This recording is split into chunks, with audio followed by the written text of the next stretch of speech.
नमस्कार साथियों, पॉलिटेक्निक पाठशाला में आप सभी का स्वागत है।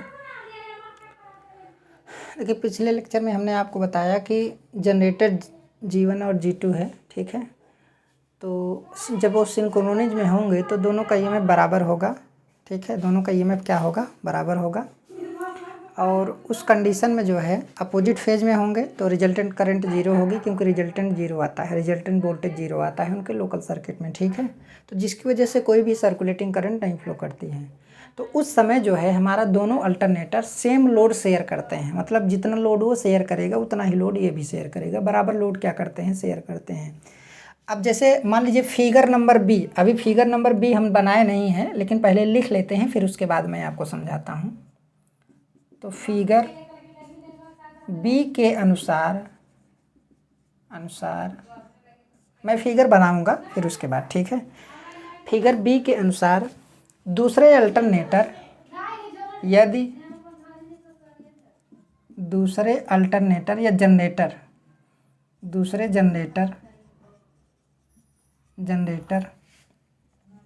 का दूसरे जनरेटर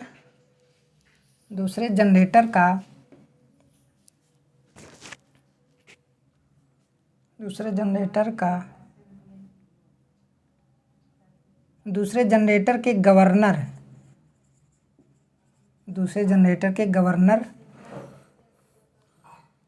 की गति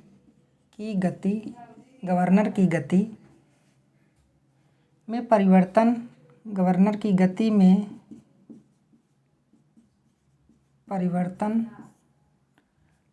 गवर्नर, देखिए गवर्नर जो होता है ना, उसके माध्यम से जो है वो स्पीड को क्या करता है? गवर्न करता है। जो अल्टरनेटर होता है उसकी स्पीड को क्या करता है? वो गवर्न करता है। पहले लिख लेते हैं, फिर आपको समझा देते हैं। जनरेटर के गवर्नर की गति में क्या होता है? परिवर्तन किया जाता है। परिवर्तन के कारण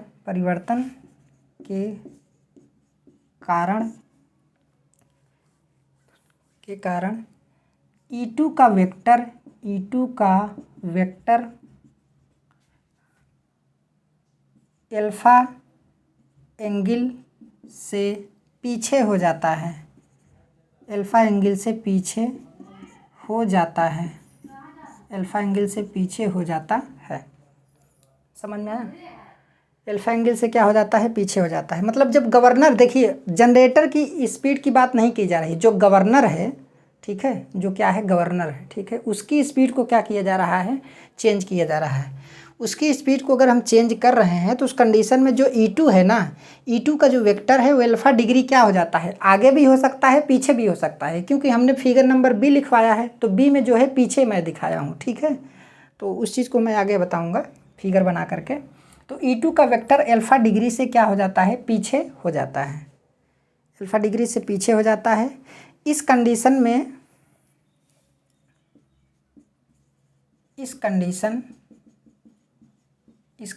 में E1 तथा E2 के बीच अपोजिट फेज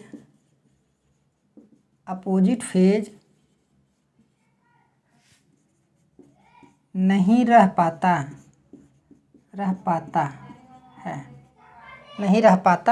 अपोजिट फेज नहीं रह पाता मतलब 180 डिग्री का जो फेज शिफ्ट पाया जाता था पहले, वो अब नहीं रह पाता है, ठीक है।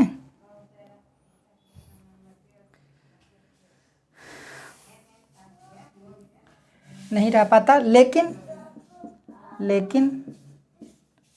दोनों ईएमएफ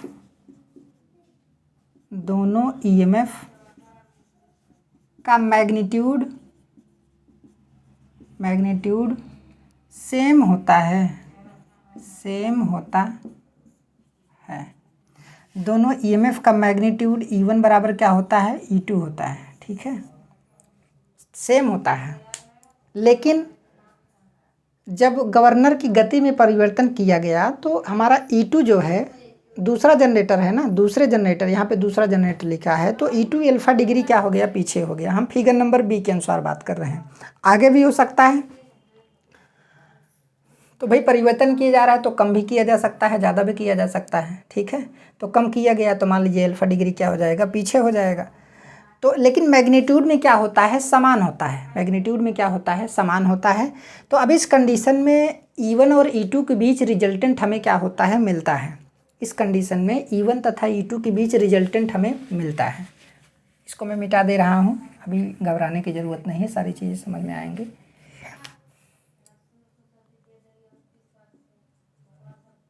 इस कंडीशन में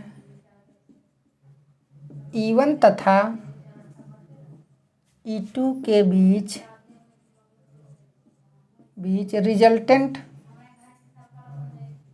रिजल्टेंट वोल्टेज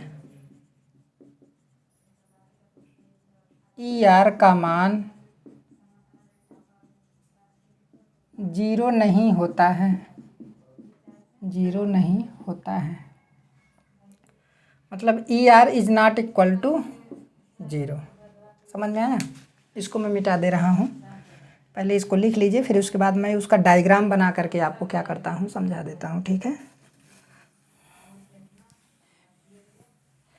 देखिए ये बहुत थोड़ा सा चेंजिंग किया जा रहा है, समझ में आया। थोड़ा सा भी अगर चेंजिंग किया जाएगा ना तो मैटर गड़बड़ा जाता है। तो अब जब थोड़ा सा चेंजिंग किया गया, हल्का सा गवर्नर की स्पीड में परिवर्तन किया गया, जिसकी वजह से हमारा EMF क्या हो गया, थोड़ा सा पीछे हो गया। बस थोड़ा सा, बहुत क्षण भर की बात है। ऐसा नहीं कि वहाँ पर एक एक 2-2 मिनट 3-3 मिनट तक ऐसा प्रोसेस चल रहा है, ठीक है। तुरंत होता है, तुरंत वो अपना वापस आ जाता है। ER is not equal to 0, 0 नहीं होता है, ठीक है। ER के 0 ना होने के कारण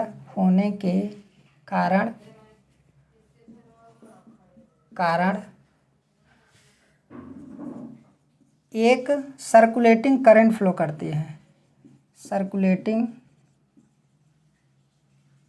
करंट फ्लो करती है।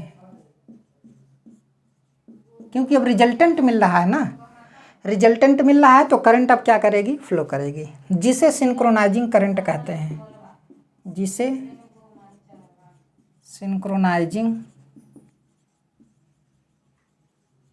करंट कहते हैं, जिसे सिंक्रोनाइजिंग करंट कहते हैं, ठीक है।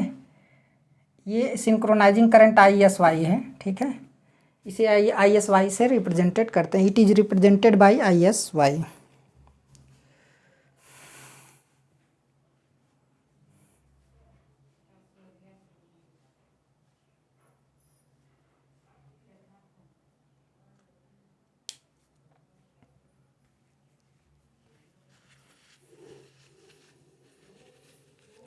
हो गया।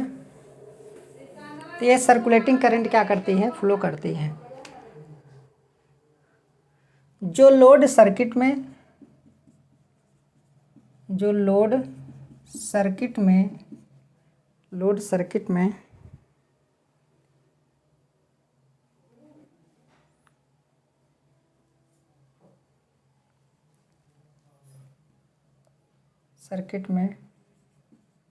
फ्लो करते हैं,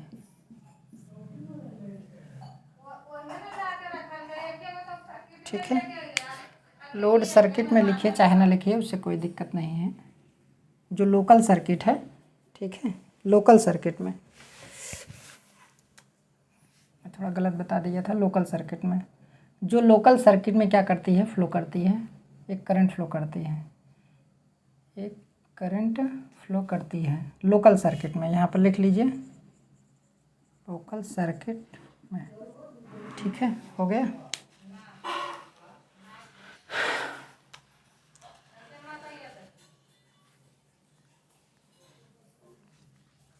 अब देखिए फिगर नंबर बी क्या है,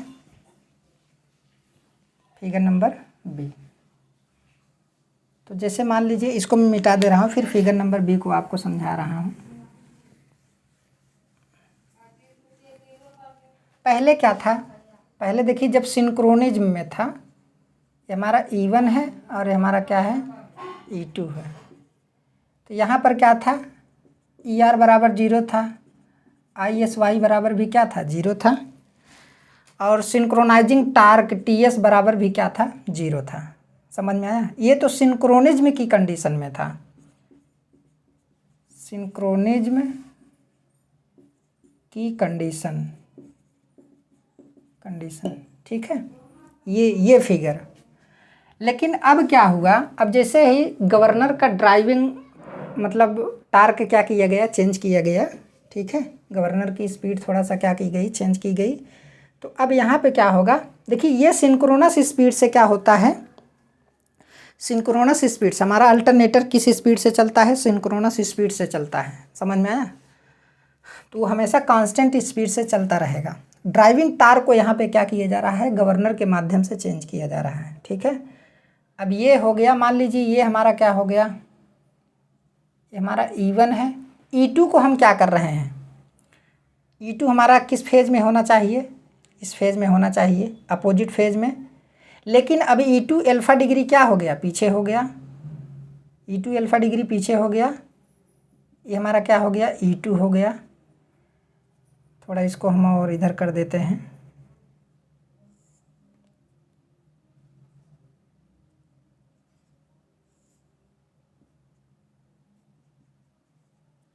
E2 हो गया, ठीक है। ये हमारा क्या है, अल्फा है, अल्फा डिग्री क्या हो गया, पीछे हो गया। अब इसी को लोड एंगल के नाम से भी क्या करते हैं, जानते हैं, इसको लोड एंगल के नाम से भी जानते हैं। पहले दोनों के बीच रिजल्टेंट क्या था, 0 था, लेकिन अब रिजल्टेंट हमें क्या होगा, मिलेगा। समांतर चतुर्भुज यहाँ पे बनाएंगे तो देखेंगे तो क्या होगा, मिलेगा, ठीक है। एक इसके पैरेलल हमें यहाँ से लाइन खींचना पड़ेगा,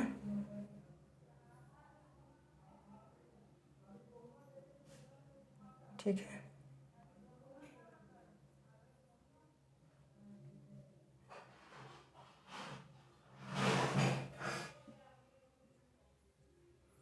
ये हमारा क्या है, रिजल्टेंट ये आ रहे हैं, और इसको आप क्या कर देंगे, ऐसे मिला देंगे। इसके पैरेलल एक लाइन खींचना पड़ेगा, ये हो गया, ठीक है। अब ये रिजल्टेंट करंट हो गया, तो रिजल्टेंट करंट फ्लो हुआ ना, तो एक करंट भी फ्लो करेगी। तो इस करंट की वजह से ये हमारी करंट जो है सर्कुलेटिंग करंट फ्लो करेगी, ISY, समझ में आया, ISY करंट फ्लो करेगी। जो यहाँ से आपका क्या होगा, ∅1 डिग्री होगा, यहाँ से आपका क्या होगा, ∅1 डिग्री, ∅1 डिग्री। लेकिन यहाँ से लगभग क्या होता है, ये 90 डिग्री होता है।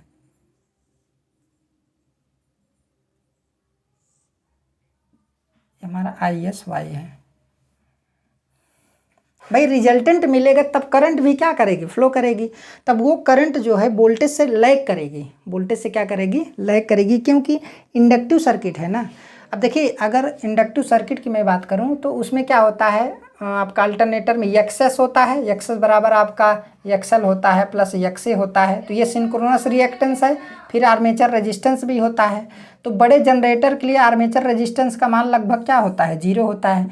जब सर्किट में केवल एक्सेस बचेगा तो करंट और वोल्टेज के बीच लगभग 90 डिग्री का एंगल होगा, समझ में आया। जब एक्सेस मतलब केवल इंडक्टेंस बचेगा सर्किट में, तो वो प्योर इंडक्टेंस की भांति व्यवहार करेगा। तो उस कंडीशन में दोनों सर्किट में लगभग फेज डिफरेंस का मान कितना होता है, 90 डिग्री होता है। तो रिजल्टेंट से लगभग 90 डिग्री के लैगिंग पोजीशन पर होता है, ठीक है। अब यहाँ से जो एंगल मिलेगा, ये यहाँ तक, ये थीटा मिलेगा। अब यहाँ पे थीटा बराबर लगभग हमारा क्या होगा, ये आपका 90 डिग्री एंगल होगा, थीटा बराबर। क्योंकि यहाँ पर RA का मान बहुत कम होता है, RA का मान बहुत कम होता है।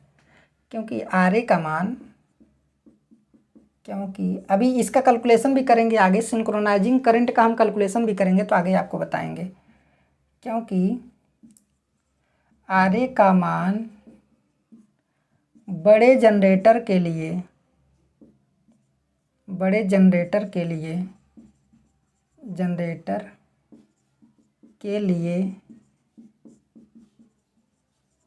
वेरी लेस होता है,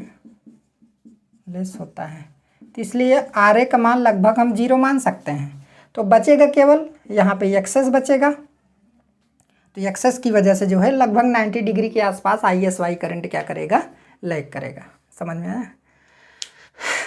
अब ये ∅1 हो गया, और यहाँ से आपका क्या हो गया, ये तो मान लीजिए हमारा थीटा है, ठीक है। यहाँ से यहाँ तक क्या है, थीटा है। यहाँ से एक एंगल बनेगा आपका किसके बीच में, E2 और इसके बीच में। तो ये हमारा E2 है, तो ये ∅2 हो गया, ये क्या हो जाएगा आपका φ2, ठीक है, ये हमारा φ2 हो जाएगा। तो ये हमारा फेजर बनता है, ठीक है, ये हमारा क्या बनता है, फेजर बनता है, ठीक है।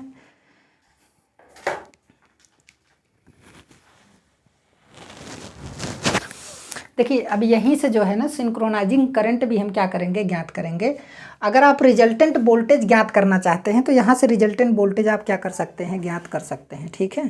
तो रिजल्टेंट वोल्टेज का थोड़ा फार्मूला मैं अगर बता दूँ तो जैसे रिजल्टेंट वोल्टेज ई आर है ना, तो ई आर समांतर चतुर्भुज के नियम के अनुसार तो ई आर का स्क्वायर बराबर होगा आपका क्या होगा, E1 का स्क्वायर प्लस जो है आपका E2 का square plus 2E1 E2 cos, इसके बीच में एंगल कितना है, यहाँ से यहाँ के बीच में एंगल आपका कितना है 180। देखिए अगर यहाँ पर होता तो 180 डिग्री का एंगल होता है, तो ये अल्फ़ा हो गया, तो 180 माइनस अल्फ़ा हो गया, ये अल्फ़ा है तो 180 माइनस क्या हो जाएगा, अल्फ़ा हो जाएगा। अगर यहाँ इनके बीच में अगर एंगल देखेंगे तो ये आपका होगा 180 माइनस अल्फ़ा, तो कास 180 माइनस अल्फ़ा हो जाएगा। समझ में आया। अब आपको पता है कि E1 बराबर आपका E2 होता है, बराबर आपका क्या है, ई है, मान लीजिए ई है, ठीक है। तो यहाँ से आप कैलकुलेट कर सकते हैं कि ई आर का स्क्वायर बराबर आपका ई का स्क्वायर प्लस आपका ई का स्क्वायर प्लस आपका 2 ई का स्क्वायर, और यहाँ पे कास आपका 180 माइनस अल्फ़ा हो जाएगा, ठीक है। ये चीज़ है, ये निकल करके आ गया। अब यहाँ पे आप क्या करेंगे, इसको कॉमन ले लेंगे, इसको मैं मिटा दे रहा हूँ। ये फेजर डायग्राम आपको समझ में आ गया होगा, तो सभी लोग आप इसे लोग बना लीजिएगा। ये फिगर नंबर बी है, इतना ध्यान में रखिएगा। ये फिगर नंबर आपका क्या है, ए है, और ये फिगर नंबर आपका क्या है, बी है, ठीक है। फिगर नंबर आपका क्या है, बी है। इसको थोड़ा मैं और सॉल्व कर दे रहा हूँ। अब यहाँ पे क्या है, देखिए अब देखेंगे तो ये 2e हो जाएगा, तो 2e, तो ई आर बराबर ई आर का स्क्वायर बराबर 2e का स्क्वायर प्लस 2e कास 180 माइनस अल्फ़ा, ठीक है। तो अब यहाँ से क्या होगा, 2e कॉमन ले लेंगे, 2e का स्क्वायर फिर 1 प्लस कास 180 माइनस अल्फ़ा। समझ में आया। तो ई आर ये हो गया। अब ध्यान से देखिए, इतना निकल गया है ना, तो अभी जब सिंक्रोनाइजिंग करंट हम कैलकुलेट करेंगे तो वहाँ पे इसकी हमें ज़रूरत पड़ेगी, ठीक है। तो वहाँ पे पूरा कैलकुलेशन हम आसानी के साथ करके जो है निकाल लेंगे। इतना भी यहाँ पर आप समझते रहिए।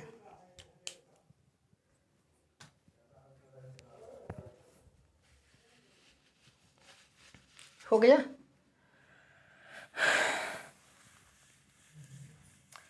तो ये क्या हुआ कि ड्राइविंग टार्क मतलब जब चेंज किया गया तो बहुत क्षण भर के लिए चेंज किया गया, बहुत कम समय के लिए, ठीक है। ऐसा नहीं कि बहुत ज़्यादा समय के लिए, बहुत ज़्यादा समय में तो सिंक्रोनिज्म में जो है ख़त्म हो जाएगा।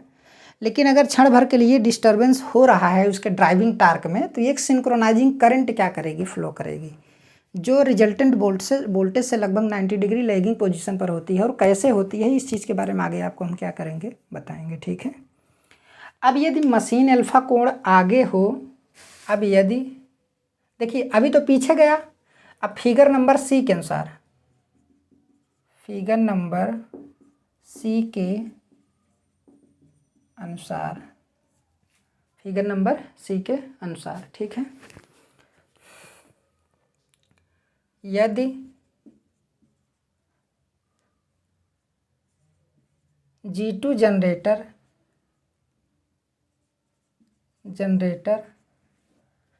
अल्फा डिग्री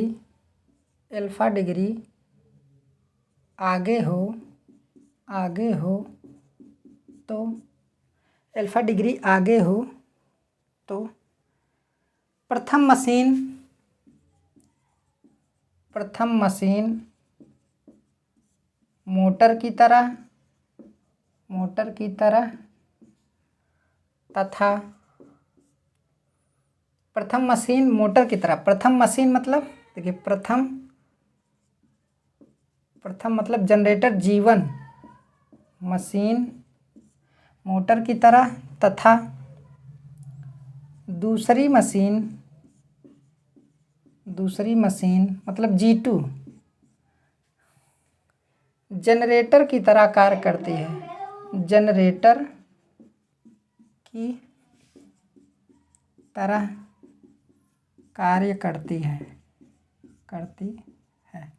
देखिए होता क्या है, अब जब पीछे था, मान लीजिए हमारा जनरेटर क्या है, G1 है और हमारा जनरेटर क्या है, G2 है। ठीक है, ये सब बस बार से क्या हुए थे, जुड़े हुए थे। ये सब बस बार से क्या हुए थे, जुड़े हुए थे। तो पहले क्या था, ये पीछे था, पहले हमारा E2 हो गया, हमारा क्या हो गया, E1। तो E2 क्या था, पीछे था। तो ये मोटर की तरह काम कर रहा था, ये मोटर की तरह काम कर रहा था और ये क्या था, जनरेटर की तरह। ये बस बार को सप्लाई प्रदान कर रहा था और वो सप्लाई किसको जा रही थी, इस जनरेटर को जा रही थी, क्योंकि ये पीछे हो गया था। तो ये मोटर की तरह काम कर रहा था और ये जनरेटर की तरह काम कर रहा था। समझ में आया। लेकिन अब क्या हो गया, अब जनरेटर G2 क्या हो गया, उसका ड्राइविंग टार्क इस तरीके से चेंज किया गया कि वो आगे चला गया। तो जब आगे चला गया, ठीक है, वो अल्फा डिग्री क्या हो गया, आगे चला गया। तो जब अल्फा डिग्री, यहाँ पर देखिए जनरेटर की स्पीड में कोई परिवर्तन नहीं होता है। मैं एक बात आपको बता दूँ, जनरेटर हमेशा कांस्टेंट स्पीड से ही क्या करता है, मूव करता है। ठीक है, जनरेटर हमेशा कांस्टेंट स्पीड से ही क्या करता है, मूव करता है। बाकी अगर उसकी स्पीड 3000 RPM है तो 3000 RPM से ही चलेगा। हाँ ये है कि थोड़ा पीछे हो सकता है, आगे पीछे। समझ में आया। जैसे करंट जो है 5 डिग्री आगे हो गई, 5 डिग्री क्या हो गई, पीछे हो गई, तो उसका पावर फैक्टर लैगिंग और लीडिंग हो जाता है। तो कुछ उस प्रकार से। ठीक है, तो यहाँ पर स्पीड हमारी क्या रहती है, कांस्टेंट ही रहती है। उसका ड्राइविंग टार्क क्या होता है, गवर्नर के माध्यम से चेंज किया जाता है। अब जैसे ही अब यहाँ पे क्या किया गया कि इसका ड्राइविंग टार्क बढ़ा दिया गया गवर्नर के माध्यम से, जिसकी वजह से क्या हो गया, जिसकी वजह से E2 हमारा आगे चला गया और E1 क्या हो गया, पीछे हो गया। जब E2 आगे चला गया तो ये जनरेटर की तरह काम करेगा। किसकी तरह काम करेगा, जनरेटर की तरह काम करेगा। और ये किसकी तरह काम करेगा, मोटर की तरह काम करेगा। समझ में आया। तो अब ये मोटर की तरह काम करेगा, तो इधर से सर्कुलेटिंग करंट आएगी, इधर फ्लो करेगी, इधर से सर्कुलेटिंग करंट इधर फ्लो करेगी। और पहले जो है इधर से इधर फ्लो कर रहा था, तो सर्कुलेटिंग करंट हमेशा जनरेटर से किधर जाएगी, मोटर की तरफ। ठीक है, हमेशा जनरेटर से मोटर की तरफ जाती है। तो अब इस कंडीशन में ये कंडीशन हुई है। पहले हालांकि मोटर और जनरेटर के बारे में हमने नहीं बताया, लेकिन इसमें मैंने आपको क्या किया, बता दिया। ठीक है, तो प्रथम मशीन मोटर की तरह काम करेगी तथा दूसरी मशीन जो है जनरेटर की तरह क्या करेगी, काम करेगी। कारण क्या है, क्योंकि G2 जो जनरेटर हमारा आगे चला गया, क्योंकि उसका ड्राइविंग टार्क क्या हो गया, पहले कम किया गया था, अब क्या कर दिया गया, बढ़ा दिया गया। लेकिन जनरेटर E1 और E2 का मान हमेशा उसका मैग्नीट्यूड क्या रहता है, बराबर ही रहता है। ठीक है,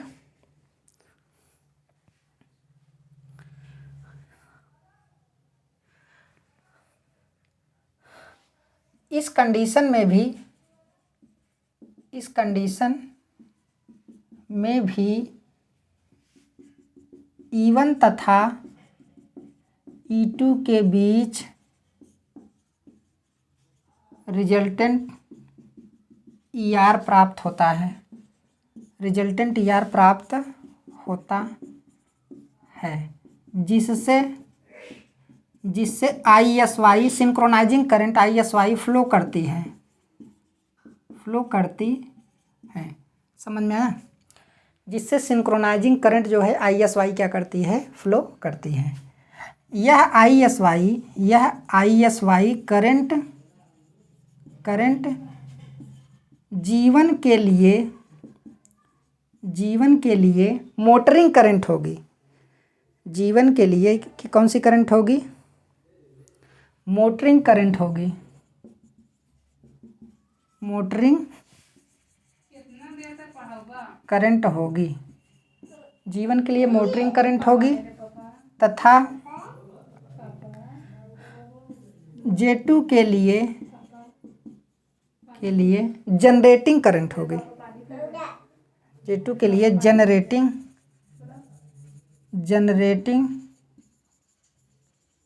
करंट होगी। J2 के लिए क्या होगी, जनरेटिंग करंट होगी। समझ में आया, ये हो गया। इतनी बात समझ में आई है, सब लोग जो है स्क्रीनशॉट ले लीजिए। अब देखिए वीडियो थोड़ा बड़ा बन रहा है। अब इसका अगला पार्ट, इसका अगला टॉपिक जो है अभी यही चल रहा है, ठीक है। अब इसका अगला टॉपिक अगले लेक्चर में होगा, ठीक है।